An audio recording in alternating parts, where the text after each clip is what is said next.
The new welterweight GOAT Terence Bud Crawford insinuated not too long ago on the Porterway podcast that he is planning on retiring very, very soon. He said he has no plans fighting in his 40s, let alone his late 30s. He's only 34 years old. He only mentioned 3 more fights that's on his hit list. Do we need to appreciate him now before it's too late? Is Bud out of here in a couple years? Let's talk about it, family. In the dog's place. Wish that I can go and I could hide my face.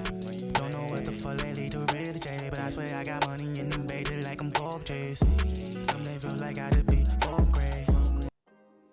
All right, Black Goose TV family, as always, I wanted to say love, peace, blessings, and positivity to everybody out there. And then, if you got a little bit of time, go ahead and hit that like button for me. Also, subscribe to the channel if you're not subscribed to the channel. As always, Black Goose TV. If we ain't nothing, we a family. But let's get into it. As I was talking about a little bit earlier, obviously this past weekend we had one of the greatest boxing matchups, or at least the most anticipated boxing matchups of 2021. If you're a hardcore boxing fan, Terence Bud Crawford versus Shawn Porter is a fight that a lot of hardcore boxing fans have been wanting for a very long time.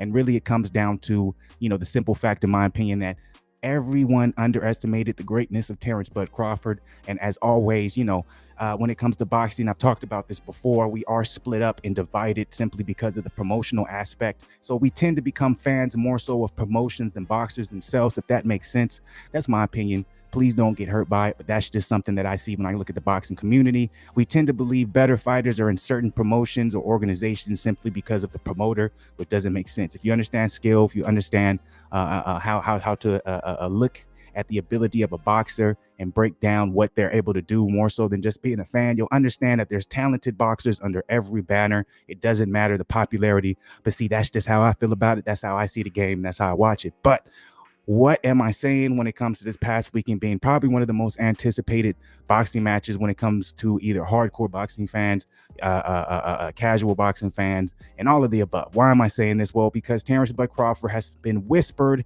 and rumored to be just as good as the oh so popular Errol Spence Jr.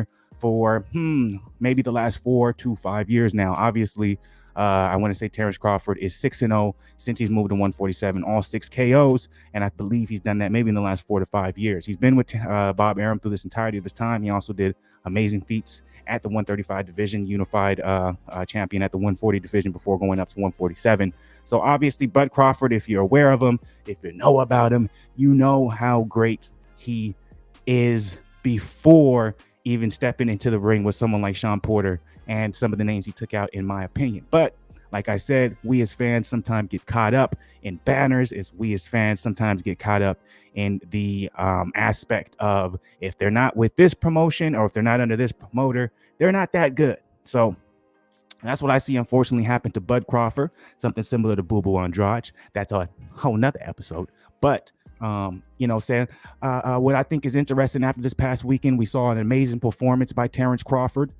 It's still getting downplayed. It's still getting in a case. It has an underwhelming reaction, in my opinion, when I look at the boxing fans, where rather than you see the respect that he should be getting, you see him kind of getting slighted. And a lot of that does come into something that we're going to get into in this particular video and focus on, is the retirement of Shawn Porter. Also, the way this fight was stopped, as well as Kenny Porter saying the things he said. Now, we're not particularly going to be honing in or paying attention to Shawn Porter's retirement itself, but the Shawn Porter bringing up, how did you feel, Bud, in the Porter Way podcast. Salute to that. We're going to be showing a clip from that so we can expound on it. But he basically asking Bud himself, how do you feel, or how did you feel, or what was your reaction when they asked you about me retiring after? Long story short, was there any slightedness, when it comes to me doing that after such a great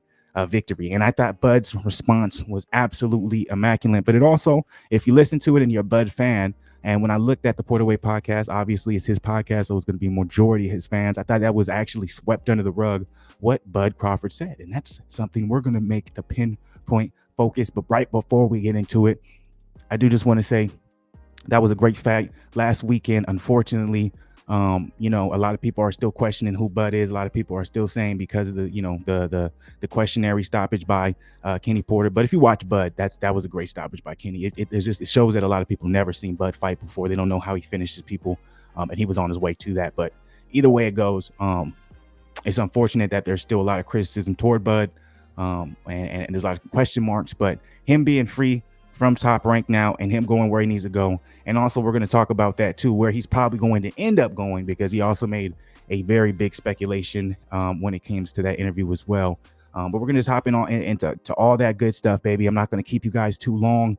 We're just gonna have a little fun with this. Like always, I've been told y'all we're trying to add new things to the channel. This is one of them, baby. I'm gonna give you Fluence boxing right back at it, but it's gonna be a little bit more touch, a little bit more of a touch up, a little bit more refined. But this is gonna be the first a little rendition of it. So hopefully you guys enjoy. Let's get into it though. Let's see what my man Bud had to say when it comes to, you know, the retirement of Sean Porter, and specifically, you know, what his reaction was. Here it goes, baby, and we can talk about it. You know, we talked after I did my post-fight press conference and all that. But did they talk to you? I haven't seen much. Did they talk to you about me retiring? Yeah. What do you think about that? What did they ask you? What did you think about my retirement? Yeah. You ain't retiring me. I'm just God damn it. No. What I think, you know what I mean? Like we both been in this sport for a long time.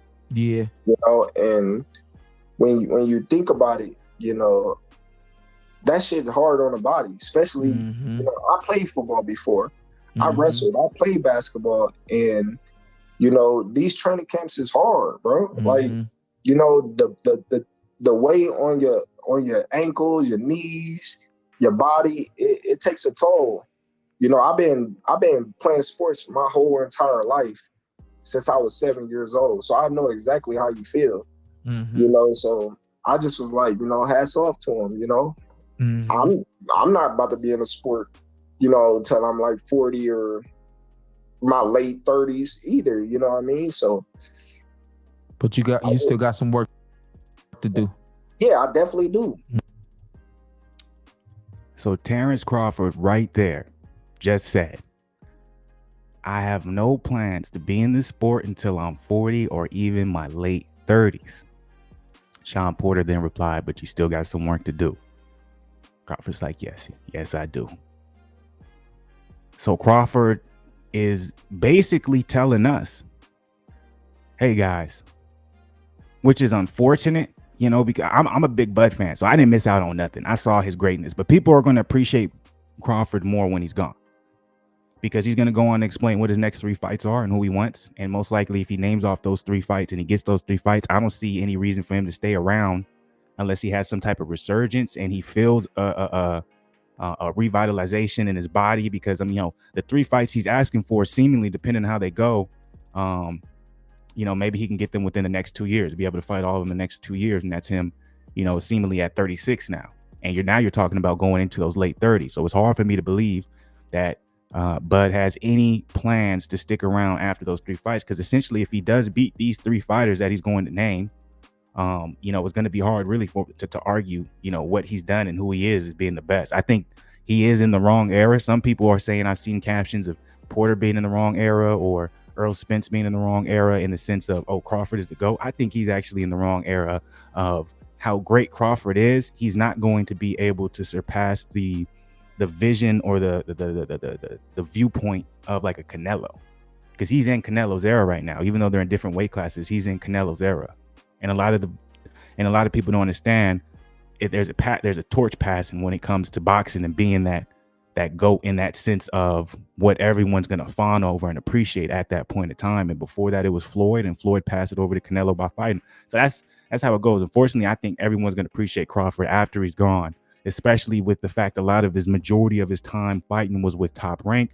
And, you know, there, you know, just it's just unfortunate how many who Terence Crawford's bigger fan base should have been. Let's just be 100 with it. They slighted him because he was with Top Rank, because he was with Bob Arum. So what I'm saying, and you want to be specific, he should have a bigger fan base within his own community. But because he was with Top Rank, for some reason, people slighted him for that. And I think that's one of the most idiotic things in the world. And because of that, Y'all missed a legend, and y'all still making excuses and saying, "Oh well, Sean Porter this, he didn't come ready." That if you watch, y'all should go check out the Porterway podcast. He talked about that. He said he was most prepared. He said the biggest the reason why he felt like his father said that in the first place was simply because, and this was the first time ever in a training camp, he said no, and he wanted to do something his way because he felt he wanted to get ready with Crawford a certain way, right? And I'm not going to stray away too much from the topic, but I thought it was this whole interview was interesting. Y'all should go check it out. Definitely. But I thought that it was very interesting, the aspect of specific questions Sean Porter was asking. He was asking a lot of, Terrence, was there anything that you did differently to get ready for a dog like me? And Sean Porter's a dog. Sean Porter, like we said, is going to go into the Hall of Fame, right? But also, like I said earlier, this was one of the most anticipated fights because this is supposed to be one of the biggest tests in Terence Crawford's career when it comes to the public, because everyone thinks the best welterweights are under the PBC banner, and that if you're not under the PBC banner as a welterweight, you fought a bum. Well, I've seen him struggle, if you want to be 100, with fighters like the Mean Machine, Kaviskas, excuse me for pronouncing it probably all over the place, but he had a lot of more trouble with them. And Jose Benavidez Jr., I thought, was a little bit more of a tougher fight for him. But again, besides that, that's not saying those fighters are better than Sean. It's just we have this fascination of, if this fighter's under this banner, then they must be the best. And I think that's the wrong thing to do. And to kind of just get back to what Crawford, to original topic at hand, I don't want to stray away. Crawford should have a bigger fan base, but because his main demographic of fan base slighted him for being with Top Rank, we're going to appreciate him later rather than now, because if he does get these next big fight if he gets these next 3 fights that he's asking for and he's naming here, and he beats all 3, there's nothing more anybody can say. It's going to be a beautiful thing, but it's going to be a little bit too little, too late, because we're hearing it from Bud himself. He's saying, "Hey, I'm not fighting until my late 30s." I definitely do, and I definitely want them big fights with those other guys, so I can prove that I'm the best fighter in the world. Who's the other guy? You scared to say his name, TBC? You scared? I'm scared. You know I'm playing with you. Come on, man. How many times I got to say these guys' names? You know what I mean? Like, shit. It's like me calling out Manny Pacquiao, since 2015. Like, so let me, I'm going to fast forward a little bit to when one of the guys asked him who his next 3 fights. So this is what I think is relevant right here. This is the first time me rewatching it. I just noticed Sean Porter said we gotta hurry it up.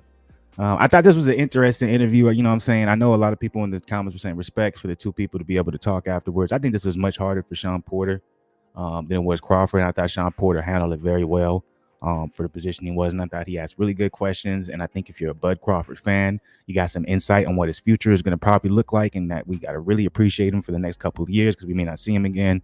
And then for anyone that's new to the Bud Crawford side of the game, to be a new, want to be a part of the fan base, or even, a new hater, whatever it may be, you got to, kind of a small in-depth look on, what to expect, and also not to necessarily slight them for the pay-per-view numbers or to slight them for being with under Bob Arum. Because, at the end of the day, I hear a lot, at one point in this interview, and, I used to cover this way back when I used to be really big into the numbers, and I may actually bring that back. That'd be something, since Terence Crawford is kind of back up moving, I may actually bring that back so you guys can see the specifics, because I would love for you guys to see this. But brother in the green, he was like, I felt like, you lost a lot of money, and he was kind of half joking, but you lost a lot of money and a lot of big fights being under Bob Arum. I don't know how much money you made. So I'm like, okay, well, one, I understand you joking, all that stuff, but the purses are available to see online. If you look online, you can see that Terence Crawford's made a lot of money with Top Rank. But anyway, besides the point, this is what I want to really focus on right here when this brother in the white jersey asks Terence Crawford who his next 3 fights are. If you could pick 3 hit list, give it to us. Who are the next 3 fights? Yeah, I had to be Keith Thurman, Ugas, and Earl. Any order. It don't matter. It don't matter any order. What do you think about Boots, Bud? Oh, he's very talented. So I'm gonna go ahead and that bad boy right there. But you heard him right there. His next 3 fights, he said Thurman, Ugas, Spence, and he said not even in that particular order. If you want me to be 100 with you, I think it actually is going to be in that particular order. That's how he would like it. But Keith Thurman was Another part in the podcast, one of the brothers said, Thurman said he's willing to fight you, but he wants to fight. He doesn't want to fight until like June or August or something like that. And Bud was like, why you got to wait so long? Like, I'm ready now. And he said he needed a tune-up fight, whatever. And he said, hey, man, I showed you these guys, they don't believe in themselves. And that kind of goes in earlier when I was talking about Sean Porter during the interview. He was asking, did you do anything differently for me? Did you train anything differently? I think Sean Porter was asking that because, Sean Porter made it known that he did things differently for Crawford. He felt like he was fighting someone totally different. He knew how good he was. He came up in the Olympic pre-trials with him. His pops, was basically coach of both of them during that entire time. He knew the difference. He knew there was something different in Bud, so he trained differently for that, or felt like he had to. But when he asked Bud, that about himself, and with everyone, everybody around him saying that, Sean Porter is going to be the best he ever fought, et cetera, et cetera. You would think Bud would have prepared differently, but essentially he said no. He did say, okay, I got up earlier. I made sure I just strictly focused on boxing, but I think he was kind of able to tell from Sean that he was hoping, Bud would say something like yes. So I think he kind of made a scene, but ultimately, if you really listen between everything he was saying, he did what he knew how good he was. He didn't feel like, because even another point he asked him about his walkout song, did you feel like you had to be like that? I forgot what it specifically was, to beat me. And he was like, no, that's just how I felt in training camp. So I know, a lot of the things, his responses, I know Sean's like, damn, man, Bud's really that cold, but he really is. But back to what he said about Thurman not believing in himself. He needs that long. I know Thurman is the first fight he wants. I know he wants to fight Thurman first. Spence, let's be real, we're not really sure when Spence is going to be healthy. What I'm saying? He's still coming off that retina surgery. So if I'm Spence, I'm taking at least a year off. I'm not coming too fast off of that, because you don't want to get a re-injury there. And, you want to kind of wait on, you lay off sparring a little bit. So I think we're not going to see Spence, fighting again. He's probably going to want to tune up himself. Or maybe not. He came right in with Garcia, but Crawford's a whole nother level than Garcia. So I would expect something before Crawford. So I would see him, if he's going to come back, probably late next year, and maybe look for a Terence Crawford, fight in 2023, most likely, for Spence. But I think next year we'll probably see Crawford versus hopefully Ugas, man. I hope they don't keep playing with Ugas the way they're trying to play him. Let him get another big fight. He deserves a Crawford fight, or, Crawford deserves the Ugas fight. But that's hard to see with, how the WB they ended up lining up. They ended up lining up like this tournament, and he has to fight this mandatory of a winner. It's some weird shit. So, Ugas spoke out about that. So I don't know if we'll see Ugas versus Crawford, but, I think things change if Crawford does decide to go and sign with PBC, because the next three guys he named off were PBC guys. So is he going to look to go and, sign under Al Haymon, or is he going to look to do a co-promotional thing and maybe, have his own promotion and then sign with a promoter who's willing to work alongside him, like a Eddie Hearn, to get a deal done with, to make the fight even bigger with, guys like Keith Thurman and Ugas and Spence? Or would that make it a little harder for him to get it? Who knows? That's going to be an interesting route that he's going to have to figure out too, because if he wants those three PBC guys, it's hard for me to believe he's going to get those fights that easily without signing over there, unless you're not Canelo. Canelo's really the only guy we see who's doing his own thing and being able to fight under any banner and still be his own promotion in a sense. And even then, he's had a little bit of help from DAZN and Eddie Hearn to do so. So I would be interested to see the route he takes. But to me, I feel like as much as I think Bud is a beast, you saw the pay-per-view numbers. I know he wants to say a lot of it has to do with the app, and it does. That's probably going to take away at least $50K, pay-per-view buys. So you might have been under the 250, 300 mark, similar to Spence and Pacquiao. Let's be real, but it's hard for me to believe he's going to be able to kind of do a Canelo. I think he's going to end up going under PBC for those last three fights. But I think he's only going to sign to him if they promise it. He's probably going to have to see it on paper, but his first fight's probably going to be Keith Thurman, because that's the only person I see right now who doesn't have anything lined up. And then next up, I would think it'd be either Spence or Ugas. I would lean toward Ugas a little bit more, because I would see Spence gearing up for that for 2023, just so he can have a little bit more time in, the sense of healing up his retina and being able to kind of get back into boxing, not shape, but, his time and his rhythm, because, I don't see him sparring a lot while he's healing up. He can be in shape, he can be hitting mitts, he can be doing all those things with his coach, but he's not going to be able to spar or anything like that for... I think he should wait, at least until like mid next year. That's my opinion. But, who knows? I'm not a doctor. I don't know nothing about it. So salutes to everybody and anybody who did end up, watching this. I appreciate y'all. That is my take. I just wanted to, touch on this because it's interesting as a big Bud fan, knowing that, Crawford's kind of laying it out there. Hey, you only got about 2 more years left of me, maybe 3. If everything goes well and, a big money fight can keep me in it, or the amount of change can keep me in it, even though he's never said that. Bud doesn't strike me as that type of guy. So I doubt it would be a big money fight or anything like that can, keep him past what he's saying. I think what he says is what he does, and what he does is what he says. That's why he is where he is today. So, I'm excited to see what's next for him. I'm excited to see where he ends up signing with, if he does sign with someone. And I'm excited to see the next fight. But, I'm leaning toward that Crawford-Thurman fight. That's going to be a hell of a fight, but not a good look for Thurman. I'll tell you that. And I'm a biggest Keith Thurman fan in the world. But appreciate anybody and everybody. As always, salute, blessings, positivity. And, oh, yeah, tonight, you already know what's happening. Big Fluence boxing night. Fluence Lounge night. We got Figueroa versus Fulton. We got Teofimo Lopez versus George Kambosos Jr.